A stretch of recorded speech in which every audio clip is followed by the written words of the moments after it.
Research के मुताबिक 90% लोग जो अपना बहुत सारा वेट कम कर लेते हैं तो बाद में जाके वो सारे का सारा वेट दोबारा से गेन कर लेते हैं। अस्सलाम वालेकुम and welcome to my channel abubakar.fitness। आज मैं आपको 10 ऐसी फूड्स बताऊंगा जिनको आप जितना मर्जी खा लें आपका वेट गेन नहीं होगा बल्कि रिड्यूस होगा, क्योंकि ये लो कैलोरीज फूड हैं। डाइट को करना आपके लिए जितना मुश्किल होगा उतना लॉन्ग टर्म में आप अपने वेट लॉस जर्नी को कंटिन्यू नहीं कर सकेंगे। दो फैक्टर्स जो डाइट को आपके लिए इजी बनाते हैं वो ये हैं कि एक तो आप अपनी डाइट से फुल रहें, यानी खाना पेट भर के खाएं, और दूसरा ये कि आप अपने मील से सेटिस्फाई रहें। तो अपने आप को फुल और सेटिस्फाई करने का सिर्फ एक तरीका है और वो ये है कि आप खाना ज़्यादा क्वांटिटी में खाएं। हाई वॉल्यूम फूड्स नेचुरली आपके स्टमक को फ्रेश करती हैं, जिससे आप फुल फील करते हैं, ज़्यादा भी खा सकते हैं और इनमें कैलोरीज भी कम होती हैं। इस तरह डाइटिंग आपके लिए इजी हो जाती है और आप डाइटिंग को कंटिन्यू भी करते जाते हैं। तो चलें वन बाय वन अब हम इन फूड्स के बारे में बात करते हैं। नंबर 1 पे बात करते हैं वाटरमेलन की। फ्रूट एक ऐसी चीज़ है जो बहुत सारे लोग डाइटिंग में इसका इस्तेमाल बहुत कम कर देते हैं, क्योंकि वो ये समझते हैं कि इसमें सिंपल शुगर है तो इससे उनका वेट गेन होगा। वेजिटेबल्स के अलावा फ्रूट वो वाहिद चीज़ है जिसमें कैलोरीज बहुत कम होती हैं और आप इनको खाने के बाद फुल फील करते हैं, और ये ट्रू है स्पेशली वाटरमेलन के लिए। वाटरमेलन एक ऐसी चीज़ है जिसमें 90% से ज़्यादा पानी होता है। अगर आप एक कप वाटरमेलन का लेंगे तो उसमें जब 30 to 40 कैलोरीज होती हैं। इस तरह आपका स्टमक भी फुल रहेगा और आपकी भूख भी कंट्रोल में रहेगी। वाटरमेलन सिट्रुलिन का एक बेस्ट सोर्स है, जो कि एक अमाइनो एसिड है जो बॉडी में जाके L-आर्जिनाइन में कन्वर्ट हो जाता है, जिससे नाइट्रिक ऑक्साइड की प्रोडक्शन होती है। नाइट्रिक ऑक्साइड से आपकी काफ़ी सारी चीज़ें इंप्रूव होती हैं, जैसे blood flow, exercise performance, energy levels, और एक्सरसाइज के बाद जो मसल सोरनेस होती है उससे भी आपको रिलीफ मिलता है। नंबर 2 पे बात करते हैं पोटैटोज़ की।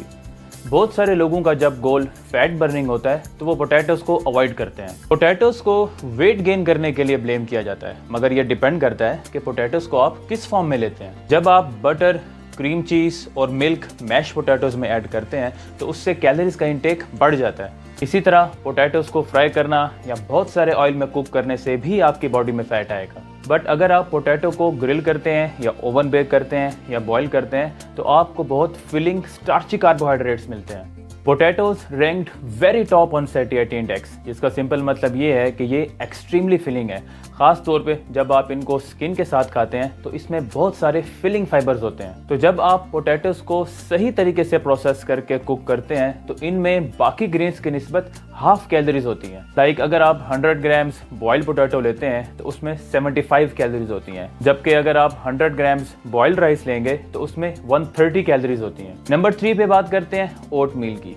ओट मील बॉडी बिल्डर्स ज़्यादा यूज़ करते हैं क्योंकि ये ना सिर्फ लो कैलोरी होते हैं बल्कि फूड सैटिस्फैक्शन स्केल में जो फूड्स आपको सबसे ज़्यादा फुल करती हैं उनमें इनको नंबर 3 पे रैंक किया जाता है। This is because of high fibre content जो ओट्स आपको प्रोवाइड करते हैं, और ओट्स आपके स्टमक में वाटर को एब्जॉर्ब करते हैं, जिससे आपका स्टमक जल्दी फुल हो जाता है। ओट्स में फाइबर होने की वजह से आपकी डाइजेशन स्लो रहती है, जिसकी वजह से आप ज़्यादा देर तक फुल रहते हैं। और ओट्स में कार्बोहाइड्रेट्स के साथ साथ प्रोटीन्स भी बहुत हाई क्वांटिटी में होते हैं। तो जब भी आप ओट्स लें तो प्लेन ओट्स लें और फ्लेवर्ड ओट्स को अवॉइड करें, क्योंकि उनमें शुगर की क्वांटिटी ज़्यादा होने की वजह से कैलोरीज का इंटेक इंक्रीज हो जाता है। नंबर 4 पे बात करते हैं वेजिटेबल्स की।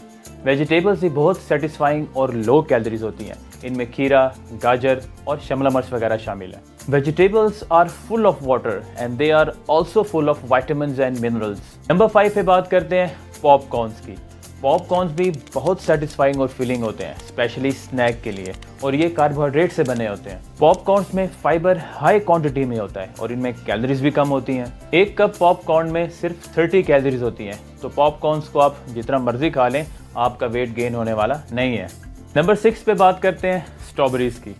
अगर आपको ऐसे कार्बोहाइड्रेट्स चाहिए जो ना सिर्फ फिलिंग हो बल्कि उनमें विटामिन्स और एंटीऑक्सीडेंट्स भी अच्छी क्वांटिटी में हो, तो आपको स्ट्रॉबेरीज ज़्यादा से ज़्यादा खानी चाहिए। स्ट्रॉबेरीज में नेचुरली कैलोरीज कम होती हैं और स्ट्रॉबेरी वो वाहिद कार्बोहाइड्रेट है जिसको आप कीटोजेनिक डाइट में भी खा सकते हैं, और उससे आपकी 5% कार्बोहाइड्रेट की जो रिक्वायरमेंट है वो पूरी हो जाती है। स्ट्रॉबेरीज में भी फाइबर अच्छी क्वांटिटी में होता है, जिससे आपका डाइजेशन का प्रोसेस स्लो रहता है और आप काफ़ी देर तक फुल फील करते हैं। नंबर 7 पे बात करते हैं डिलीशियस सूप की। आपने ये मेक श्योर करना है कि जो सूप आप लें उसमें वेजिटेबल्स और प्रोटीन्स ज़्यादा क्वांटिटी में होने चाहिए। सूप में हाई फाइबर और प्रोटीन के अलावा लिक्विड की क्वांटिटी भी ज़्यादा होती है, जिससे आपका स्टमक फिल रहता है और आपकी भूख भी कंट्रोल में रहती है। और ये एक स्टडी में ऑब्जर्व किया गया जिसमें पार्टिसिपेंट्स को 3 ग्रुप्स में डिवाइड किया गया। एक ग्रुप ने सैलेड मील लिया, दूसरे ग्रुप ने चंकी सूप लिया, जबकि तीसरे ग्रुप ने स्मूथ सूप लिया जिसमें प्रोटीन्स और वेजिटेबल्स की क्वांटिटी ज़्यादा थी। तो obviously smooth soup was winner because it had the highest rate of satiety and also had the slower release rate from the stomach. Anyways, अगर आप कोई भी सूप लेते हैं जिसमें वेजिटेबल्स की क्वांटिटी ज़्यादा होती है तो उससे आप सेटिस्फाई रहेंगे। और सूप को आप खाना खाने से पहले लें ताकि आपकी कैलोरी सेव हो, क्योंकि सूप पीने के बाद आप ओवर ईटिंग नहीं करेंगे। नंबर 8 पे बात करते हैं एग्स की। एग्स की खास बात यह है कि ये लो कैलोरी होने के साथ साथ आपका स्टमक भी फुल करते हैं। ब्रेकफास्ट में एग्स बेस्ट ऑप्शन है आपका डे स्टार्ट करने के लिए। ब्रेकफास्ट में अगर आप एग्स लेते हैं तो बाकी सारा दिन आप लो कैलोरी पे रहते हैं, क्योंकि ये आपको काफ़ी देर तक फुल रखते हैं। इस स्टडी में रिसर्चर्स ने एग ब्रेकफास्ट को बेजल बेस्ड ब्रेकफास्ट के साथ कंपेयर किया। बेजल ब्रेकफास्ट वो होता है जिसमें आप वाइट ब्रेड, बर्गर या पेस्ट्री वगैरह का यूज़ करते हैं। तो according to the study results, egg group ना सिर्फ ज़्यादा देर तक फुल रहा बल्कि उन्होंने अगले 36 घंटे तक भी कम कैलोरीज ली। नंबर 9 पे बात करते हैं फिश की। फिश को हम बाकी प्रोटीन सोर्सेज की तरह सिमिलर समझते हैं, like eggs, chicken, meat etcetera, but fish ranked as the most filling protein source on the satiety index. और फिश का सैटिएटी इंडेक्स एग्स से भी ज़्यादा है, यानी फिश खाने के बाद आपका स्टमक एग्स से भी ज़्यादा देर तक फुल रहेगा। और फिश में ओमेगा 3 फैटी एसिड्स भी बहुत अच्छी क्वांटिटी में होते हैं, जो ज़्यादातर लोग अपनी डाइट में नहीं लेते। और लास्ट में बात करते हैं कॉटेज चीज़ की। कॉटेज चीज़ भी एक बहुत फिलिंग सोर्स ऑफ प्रोटीन है। फिलिंग होने की एक रीज़न ये है कि मिल्क की निस्बत जो फास्ट डाइजेस्टिंग वे प्रोटीन से बना होता है, कॉटेज चीज़ स्लो डाइजेस्टिंग कैसीन प्रोटीन से बनती है। वे प्रोटीन 20 to 30 मिनट्स में डाइजेस्ट हो जाता है, जबकि कैसीन प्रोटीन 4 आवर्स में डाइजेस्ट होती है। और कॉटेज चीज़ आप जब भी परचेज करें तो 0% फैट या स्किम वर्जन सेलेक्ट करें। तो आज की वीडियो के लिए इतना ही। वीडियो पसंद आई हो तो लाइक और सब्सक्राइब ज़रूर करें, और वीडियो से रिलेटेड कोई भी क्वेश्चन हो तो कमेंट बॉक्स में आप मुझसे ज़रूर पूछ सकते हैं। So I will see you guys in the next video.